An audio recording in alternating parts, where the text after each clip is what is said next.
सद्बुद्धि, सन्मार्ग और कार्य का संकल्प देना, अडिग रहे विश्वास तुम पर, ऐसा अंतः कर देना। मेरे हृदय में आने में तुम्हें कोई संकोच न हो।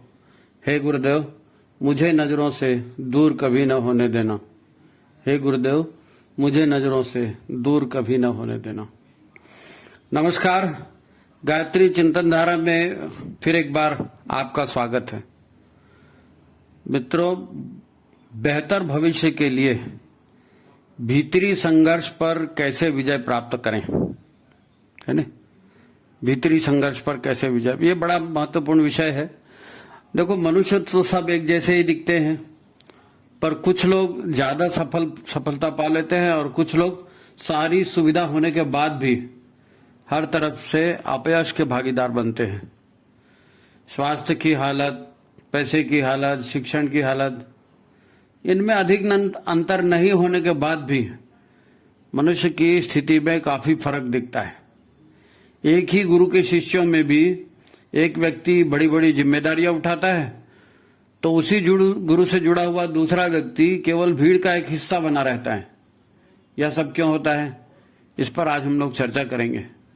बड़ा महत्वपूर्ण विषय है और हम सबसे जुड़ा हुआ है, तो इसे पूरा सुने, लाइक करें, शेयर करें, ताकि विचार क्रांति का संदेश ज्यादा से ज्यादा लोगों तक पहुंचे। और हाँ, कमेंट बॉक्स में बताएं आपको ये विषय कैसा लगा, है ना? कम से कम जय गुरुदेव लिखें, लाइक करें, कुछ न कुछ आप कमेंट्स डालते रहें, ताकि यूट्यूब वाले इसको अन्य लोगों को, नए लोगों को ऑफर करें और ज्यादा लोगों तक बात पहुंचे।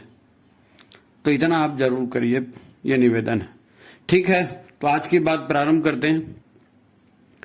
मित्रों, हमारे भीतर प्रायः दुविधा की स्थितियां बनते रहती हैं। करूं कि ना करूं, बोलूं कि ना बोलूं, पूछूं कि ना पूछूं, खरीद लूं कि मत खरीदूं। कई बार ऐसे निर्णय हमारे जीवन को गहरे तक प्रभावित कर जाते हैं। इसका एक हम उदाहरण देखकर समझते हैं स्थिति को। कॉलोनी में एक राशन दुकान वाला आया केवाईसी करवाने, और राशन कार्ड में जिन लोग का नाम है उनका वेरिफिकेशन कराने, उनके फिंगरप्रिंट लेकर के, भाई फॉल्स तो नहीं है, ये चेक कराने। तो अपनी मशीन लेके कॉलोनी में पहुंच गया। प्राय ये काम जो है जनरली राशन दुकान में वो लोग करते हैं, लेकिन ये बंदा मशीन लेके कॉलोनी में आ गया। सोसाइटी के पदाधिकारियों से संपर्क किया और कंप्यूटर मशीन लेके कॉलोनी में आ गया। अब प्राय सभी ने राशन कार्ड तो बनाया हुआ था, केवाईसी नहीं कराई थी, तो केवाईसी कराने उसके पास आ गए। स्थिति क्या है कि कंट्रोल में मिलता है मोटा चावल, और कॉलोनी में बड़े लोग हैं, वो लोग मोटा चावल नहीं खाते भाई, है नहीं? पर उस कंट्रोल वाले ने दांव फेंका। वो बोला केवाईसी करवा लो, यही पास में दुकान है, आप चाहे तो राशन भी ले सकते हो, आपको नजदीक है, सुविधा होगी, और राशन नहीं लेना है तो पैसे ले लेना। अब ये सामान्य वाक्य है कि राशन नहीं लेना है तो पैसे ले लेना। अब पैसे ले लेना सुनकर बहुत से लोग आकर्षित हो गए, अरे वाह, हर महीने पैसे मिल जाएंगे, जाकर अंगूठा भर तो लगाना है, मुफ्त का पैसा है, क्यों छोड़े। 35 किलो चावल मिलना था तो 10 रुपए किलो के ही हिसाब से 350 रुपए मिलेंगे। अब मन के भीतर हलचल हो गई, मुफ्त में 350 मिल रहे हैं। संघर्ष चला कि लेना उचित होगा कि नहीं होगा। फिर लोभ जीत गया, प्राय लोग उसके दुकान जाकर पैसे लेने लगे। एक दौड़ जैसी शुरू हो गई, मुफ्त का पैसा था, सब ले रहे हैं, हम भी ले रहे हैं, फायदा तो होगा। और जो राशन कार्ड का चावल बेचकर पैसा नहीं ले रहा था, उसे मूर्ख या फालतू का आदर्शवादी कहने लगे लोग। ये है हमारी प्रैक्टिकल लाइफ का एक प्रसंग। जीवन में ऐसे अनेक उदाहरण होते हैं जिनमें हम लोगों को भ्रष्ट आचरण के लिए प्रेरित किया जाता है, और चाहते हैं लोग बाग कि ये सब भी हमारे जैसे करें, और हमारे जैसे करने यानी हम भ्रष्ट करते हैं तो तुम भी भ्रष्ट कराओ, हमने नाक कटाई तो तुम भी नाक कटाओ। ये एक उदाहरण है, ऐसे कई प्रसंग जीवन में आते हैं। अब वो गरीबों के लिए सरकारी सहायता है वो राशन। आप तो गरीब है नहीं, ये चावल 10 रुपए किलो बेचकर उसका पैसा पा रहे हैं, तो वास्तव में ये हरामखोरी ही कहलाएगी ना। आप चावल लेकर खाते तो भी ठीक था, पर ये तो सीधा सीधा ब्लैक मार्केटिंग है। ये हराम की कमाई पचेगी? ये हराम की कमाई फलेगी? क्या इससे मन में विकृत संस्कार नहीं पड़ेंगे? क्या गलत काम करने की आदत इसमें नहीं लगेगी? अरे मन गलत काम करने का धीरे धीरे अभ्यस्त हो जाएगा और आगे चलकर अत्याचार अनाचार को प्रोत्साहित भी करेगा। ये बहुत बड़ी बात है, ये छोटी मोटी बात नहीं है। 350 रुपए ले लिए, लेकिन छोटे छोटे ऐसे ही भ्रष्ट काम करके ही तो पूरा चरित्र भ्रष्ट हो जाता है। ये मामूली बात नहीं है। हमारे जीवन व्यवहार में पक्षपात, अनाधिकार चेष्टा, लोभवश भोगों के लिए सुविधा के अनेक अवसर आते रहते हैं, है ना? जिनके निजी संस्कार बुरे नहीं हैं, उनके भीतर भी हर स्थिति में आंतरिक संघर्ष की ऐसी परिस्थितियां बनते रहती है। करूं कि नहीं करूं, ले लूं कि मत लूं। यहां जो हम कर्म कर जाते हैं वो हमारे व्यक्तित्व को मलिन या उज्जवल बनाता है, हमारे मन के संस्कारों को बेहतर या बुरा बनाता है। देखो, गुरुदेव का एक सूत्र है। गुरुदेव कहते हैं अनाचार बढ़ता है कब? सदाचार चुप रहता जब, है नहीं? सदाचारी अगर सदाचारी बने रहते हैं तो वे साधु हैं, पर यदि सदाचारी भी अनीति का आचरण करने लगे तो उनका अंतरंग तो कलुषित होता ही है, उनके पाप की गठरी भी भारी होते जाती है। अच्छा, समाज में भी वातावरण दूषित होते जाता है, एक को देख के दूसरा करता है नहीं? ये दोहरा पाप होता है। और यह सब होता है आलस्य करने से, प्रमाद करने से, है नहीं? सामने आए काम को टालने से, लोभ करने से। देखो, प्राय लोग दूसरे का बुरा नहीं चाहते, परंतु अपना स्वार्थ सिद्ध करने के चक्कर में इतने अंधे हो जाते हैं, शॉर्टकट के चक्कर में इतने अंधे हो जाते हैं और तथाकथित अपनों के साथ पक्षपात करने लगते हैं। यह सब होता है। परिवार, समाज, व्यवसाय, संगठन, जहां कहीं भी ऐसा होता है, तब आपको तात्कालिक लाभ भले दिख जाए, लेकिन कालांतर में ऐसे लोगों के साथ योग्य व प्रतिभावान लोग फिर टिकते नहीं हैं, क्योंकि योग्य और प्रतिभावानों को उचित पारिश्रमिक चाहिए, उचित सम्मान चाहिए, और आप अपनों को दे रहे हो और जो अधिकारी है उसको कुछ नहीं मिल रहा है, तो वो कितने दिन टिकेगा आपके साथ, है नहीं? सज्जनों को संगठित करना है, अनीति से लोहा लेना है, तो सज्जनों को संगठित के लिए न्यायपूर्ण व्यवस्था बनानी पड़ेगी ना, है नहीं? क्योंकि उनके साथ अन्याय होता है तो वे दूर हो जाते हैं। तब योग्य और चापलूसों के बलबूते आप सफलता नहीं पा सकते। योग्य और चापलूसों के बलबूते, अयोग्य और चापलूसों के बलबूते कैसे मिलेगी सफलता? सफलता के लिए परिश्रम ही चाहिए ना। देखो, नैतिकता, न्याय, सच्चरित्रता, है ना, पवित्रता, सेवा, प्रेम, ये सब जीवात्मा या आत्मदेव के लक्षण हैं, है ना? आत्मा को हम क्या कहते हैं? आत्मदेव, हमारे भीतर का देवता। और आत्मदेव को चोरी चकारी, अन्याय, लोभ, हिंसा, धोखाधड़ी ये सब पसंद नहीं है। आत्मदेव को, वो ईश्वर का अंश है, उसको ये सब कैसे पसंद आएगा? हमारा शरीर वही काम करता है जो हमारी स्मृति, अनुभव, संस्कार और हमारे मन की वृत्तियों में, वातावरण में या हमारे संगत में भरा है। उसके आधार पर ही हमारा मन हमसे कर्म करवाता है। हम सोचते हैं वो तो बुद्धिमान व्यक्ति है, ठीक ही काम करेगा, परंतु यदि सामान्य बुद्धि है, उसे परिमार्जित नहीं किया गया है, तो वह बुद्धि मन के अनुभव और पूर्वाग्रहों के आधार पर मन के ही समर्थन में तर्क देगी। मन के ही समर्थन, बुद्धि को परिमार्जित किया जाता है, प्रज्ञावान किया जाता है नहीं? तो अगर आपने बुद्धि की भी साधना नहीं की तो मन आपके इशारों पर ही वो चलेगी और मन कहेगा, उसी को बुद्धि तर्क देके सही सिद्ध कर देगी।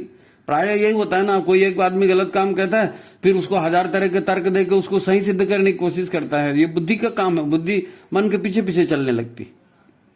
केवल विवेकवान या प्रज्ञावान व्यक्ति ही प्रलोभनों से दूर रह सकता है, वरना सामान्य व्यक्ति के सामने काम, क्रोध, लोभ, मोह या अन्य स्वार्थ पूर्ति का अवसर आता है तो बुद्धि एक तरफ धरी रह जाती है और व्यक्ति पूर्वाग्रहों, संस्कारों या अपनी संचित वृत्तियों के आधार पर ही काम करता है। संघर्ष होता है उसके अंदर में, आत्मदेवता मना करता है लेकिन मन मानता नहीं है, यानी आत्मदेवता ठीक है बाद में देखेंगे, बुद्धि कई तरह के तर्क दे देती है और आत्मदेव जो है चुपचाप रह जाता है और मन के आधार पर काम हो जाता है। हम सभी के भीतर हमारे मन और हमारे आत्मदेव या आत्मा के बीच किसी न किसी काम को करने या न करने के विषय में संघर्ष होते रहता है। जो सद्गुरु को सदा ध्यान में नहीं रखते वे प्रायः मन के आवेगों पर संयम नहीं रख सकते, मन के आवेगों पर संयम नहीं रख सकते। प्रज्ञा जागृत न होने या सद्बुद्धि की स्थापना नहीं होने से लोभ मोह के वशीभूत या आलस्य प्रमाद के आवेगों में बहकर हम गलत कार्य कर बैठते हैं। अच्छा, जो लोग सद्गुरु का वर्ण नहीं करते, स्वाध्याय या सत्संग से दूर रहते हैं, अपने पूर्वाग्रहों से चिपके रहते हैं, है ना, उनसे अक्सर गलतियां होती हैं। फिर उन्हें उन गलतियों को ही बार बार रिपीट करना पड़ता है, बार बार उसी तरह का काम करेंगे और वो संस्कार बन जाते हैं, फिर गलतियां करने के ही संस्कार बन जाते हैं। वे इसी से मिथ्या धारणाएं बना लेते हैं, गलत धारणाएं। अरे हमने तो उस समय ऐसा किया था, वो तो ऐसा होता है, अरे भैया ऐसा ही होता है।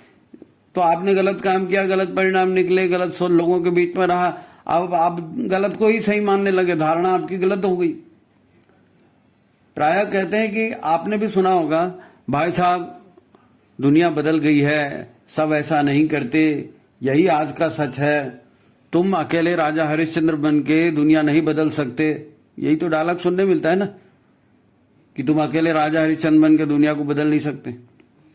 सत्संग स्वाध्याय का न होना बड़ी खतरनाक बात है। ऐसे व्यक्ति समाज के बिगड़े चाल चलन को ही, विज्ञापनबाजी को ही क्या आप समझने लगते हैं? ब्रह्म सत्य। जो विज्ञापन में आ रहा है वही ब्रह्म सत्य है ना, जो लोग कर रहे हैं वही ब्रह्म सत्य। अरे सब वैसी करते हैं, ये धारणा बना ली।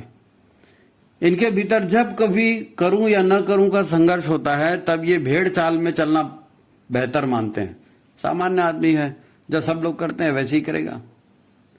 आज की सारी बीमारियां और सारी दुरावस्था की वजह भी यही है, अज्ञान, मिथ्या धारणाएं, असंयम और कारपोरेट कंपनियों द्वारा रचा गया आज का वर्चुअल संसार। कारपोरेट कंपनियों ने प्रचार के द्वारा एक अलग ही संसार बना के रखा, उसको क्या कहते हैं? वर्चुअल संसार। अब इन सब के हृदय में और मन में आत्मदेव का संघर्ष भी बहुत कम हो गया है, क्योंकि प्रायः लोगों की आत्मा मर गई है। बार बार आप आत्मा को ठुकराते रहेंगे, भीतर की आवाज को ठुकराते रहेंगे तो भीतर से फिर आवाज ही नहीं आती, जाओ करो मरो बोलते अंदर से। यानी आत्मा मृत प्राय कमजोर अवस्था में हो जाती है ना, कमजोर आत्मा क्यों। ऐसे लोग गुरु भी बना लें, दीक्षा भी ले लें, तो भी फिर इनसे उपासना, साधना, स्वाध्याय, संयम ये नहीं हो पाता इनसे, क्योंकि आत्मा मर गई है। जरा सा प्रलोभन आया, जरा सा आया, अरे सब तो ऐसी कर रहे हैं, चलो हम भी कर देते, है ना। ये लोग कपड़े बदल लेंगे, तिलक लगा लेंगे, है ना, लेकिन ऐसा करके फिर क्या करते हैं? अपना अहंकार और बढ़ा लेते हैं कि हम तो फलाने के शिष्य हैं, हम तो फलाने भक्त हैं, देखो हमने ऐसा, हम तो इतने साल से जुड़े। करना धरना इनसे कुछ हो नहीं पाता, तो फिर क्या करें? सदगुरु की प्राप्ति, देखो एक परम सौभाग्य की बात है। गुरु के प्रति श्रद्धा एक अनमोल रत्न से कम नहीं है। अगर आपको सदगुरु मिल गए हैं और सदगुरु के प्रति आपके अंदर में श्रद्धा जग गई है तो ये बहुत बड़ा अनमोल रत्न है, मान के पारस मानिए इसे, है ना। यदि दृढ़ श्रद्धा ना हो तो फिर उपासना साधना भी नहीं होगी, आत्मबल भी नहीं बढ़ेगा, आत्मविश्वास भी नहीं पनपेगा, है। नया रास्ता अपनाना भी संभव नहीं होगा क्योंकि आत्मविश्वास काम नहीं करेगा। एक ब्रह्म सत्य है, इसको हमेशा याद रखना। व्यक्ति के शरीर को मन ही चलाता है, मन ही चलाता है, इसमें प्रचंड शक्ति है, परंतु ये मन स्वतंत्र नहीं है, मन आजाद नहीं है। हमारा मन आजाद नहीं है, हमारा मन गुलाम है संस्कारों का, है। हमारा मन जो है हमेशा अपने संस्कारों के आधार पर काम करता है, अपनी आदतों के आधार पर। हमारी बुद्धि भले ही आत्मदेवता के साथ खड़ी हो जाए, पर मन तो गुलाम है अपनी मान्यताओं का, मन गुलाम है अपनी धारणाओं का, अपने विश्वास का, अपनी प्रवृत्ति का। पूर्व में सैकड़ों जन्मों में जो भी संस्कार हुए वो सारे संस्कारों का मन गुलाम है, क्योंकि उन्हीं की पूर्ति के लिए शरीर मिला ना उसको। तो मन तो वही करेगा, उसकी आदत वही है। जब यह कहा जाए कि अपनी भीतरी संघर्ष पर साहस पूर्वक विजय प्राप्त करें, है ना, शीर्षक तो हमारा यही है कि अपनी भीतरी संघर्ष की स्थिति पर साहस पूर्वक विजय प्राप्त करें। तो ये संभव कैसे होगा? मन तो आपका ये करेगा नहीं।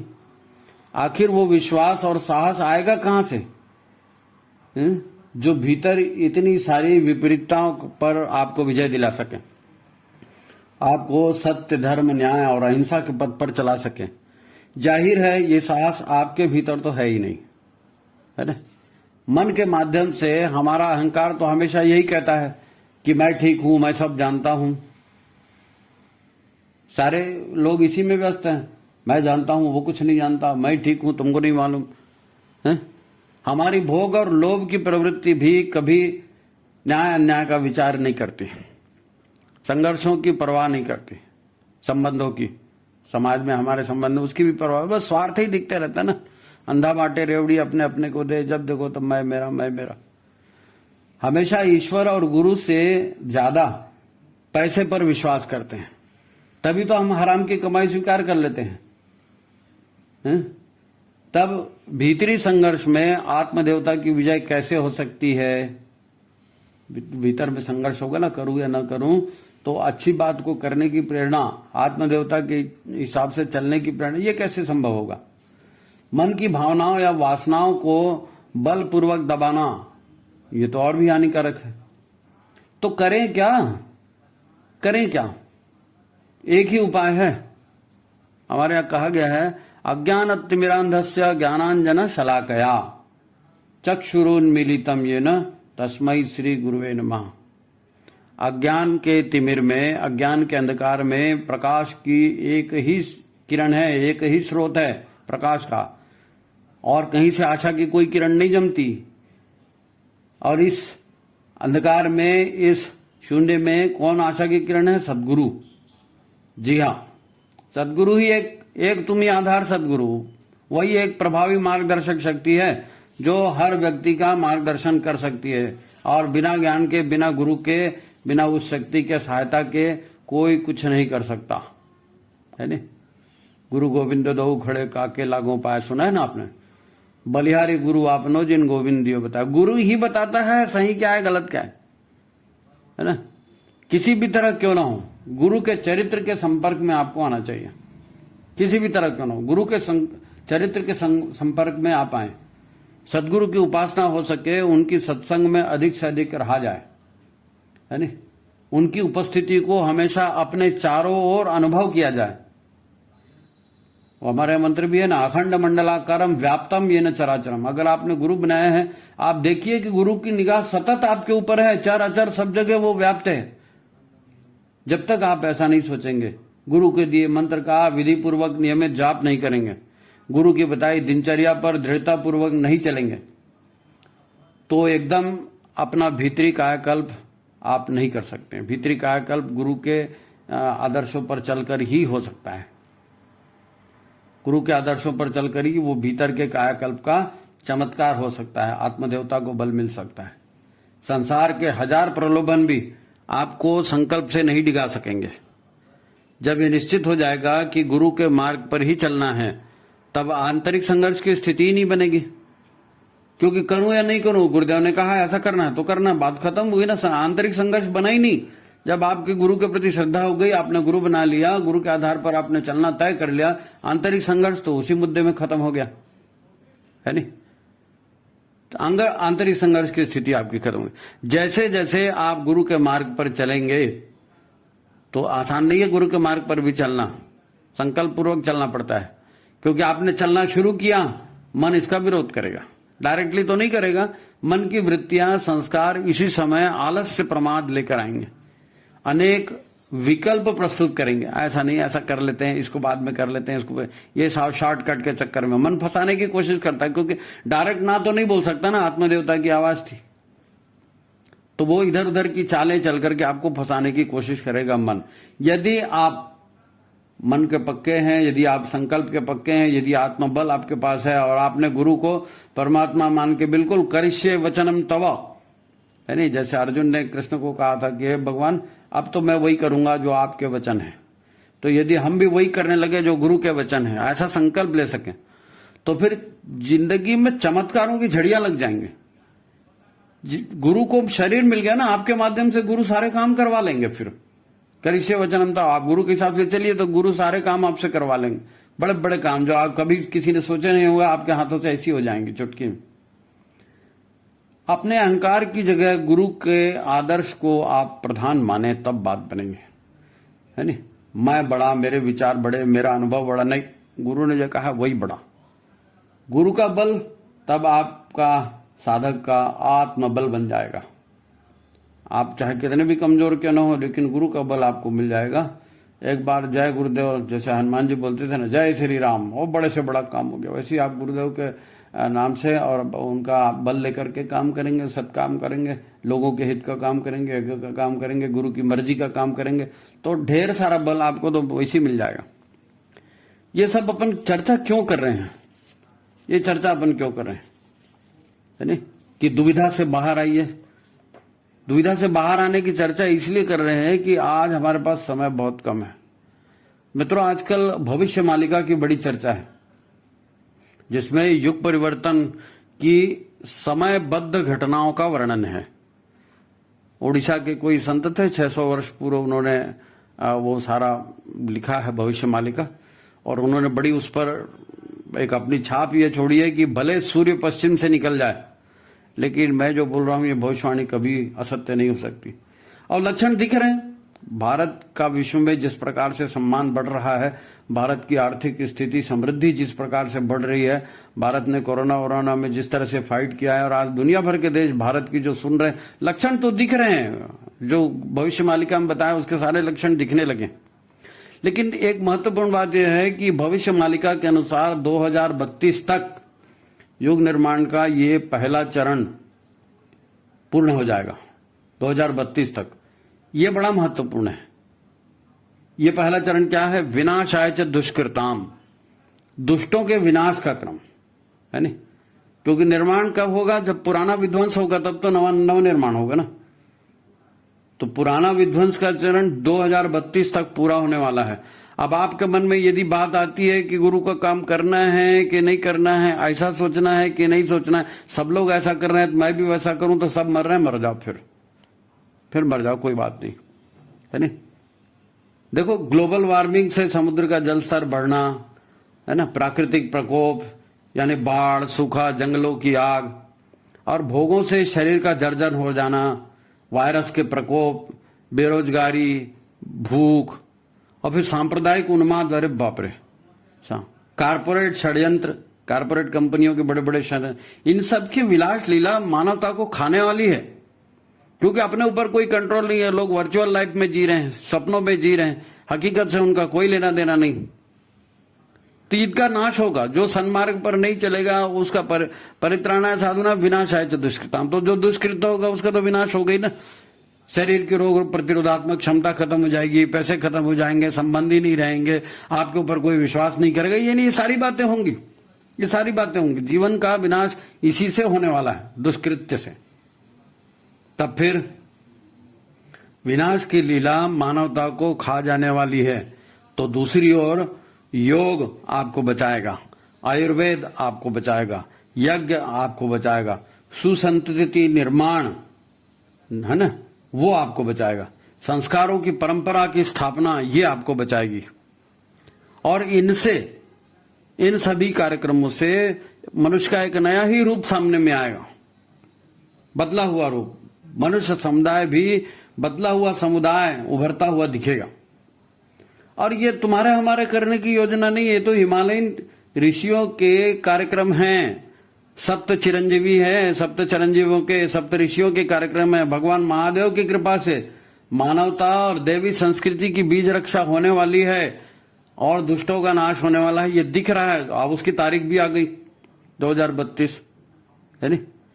सारे महाविनाश के बाद अगले 1000 वर्षों तक यही देव संस्कृति या सनातन संस्कृति सारे विश्व में स्थापित हो जाएगी।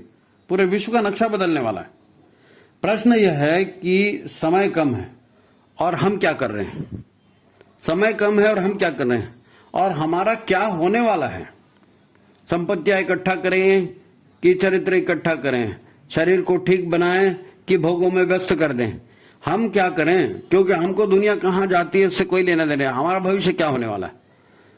तो हम अपने भविष्य को देखें, अपनों के भविष्य को, अपने परिवार के भविष्यजनों को देखें और दृढ़ संकल्प करके ईश्वर का मार्ग, गुरु का मार्ग पकड़ें। जब हमने सदगुरु बना लिया है तो जब भी भीतर से आवाज आए कि मेरे को क्या करना चाहिए, तो सो जाना है, पिक्चर देखना है, दारू पीना है, पार्टी शार्टी करना है, इसके बजाय आप यदि गुरु के काम में वो समय लगाएंगे तो गुरु की शक्ति आपके साथ जुड़ेगी ना। गुरु की शक्ति आपके साथ जुड़ेगी तो बड़े से बड़े काम आपके द्वारा हो जाएंगे और आत्मसंतोष मिलेगा, आत्मसंतोष मिलेगा, आत्मगौरव का भाव मिलेगा, लोक सम्मान भी मिलेगा और आप ये बेमौत की मौत नहीं मरेंगे, है ना? बेमौत की मौत नहीं मरेंगे। तो बहुत कुछ हो सकता है। आपकी मुख्य बात यह है कि आपके अंदर में जो बात आती है ना, जब आपको पता चलता है कि गुरुदेव ने युग निर्माण का संकल्प लेके ऐसा ऐसा किया है, तो गुरुदेव पर भरोसा करो ना, उनके हिसाब से काम करो। बार बार दुविधा की स्थिति क्यों आती है ना? बार बार जो संशय है ये विनाश का कारण है, संशय बुद्धि विनाश का कारण है। तो आप निर्णय कर लीजिए आपको क्या करना है, दोनों पक्ष आपके पास है, ठीक है। तो आज का चिंतन यही था कि समय हमारे पास कम है और ये दुविधा और संघर्ष के, अंतर जगत के संघर्ष की स्थिति में हम क्या करें, तो गुरु का रास्ता पकड़े। भगवान गुरुदेव आपको संरक्षण देंगे, उनके रास्ते पर चलिए। उज्जवल भविष्य की शुभकामनाएं, सभी को प्रणाम। मित्रों, फिर मैं कह रहा हूं, लाइक करिए, शेयर करिए, कुछ न कुछ कमेंट करते रहिए, ठीक है। नमस्कार।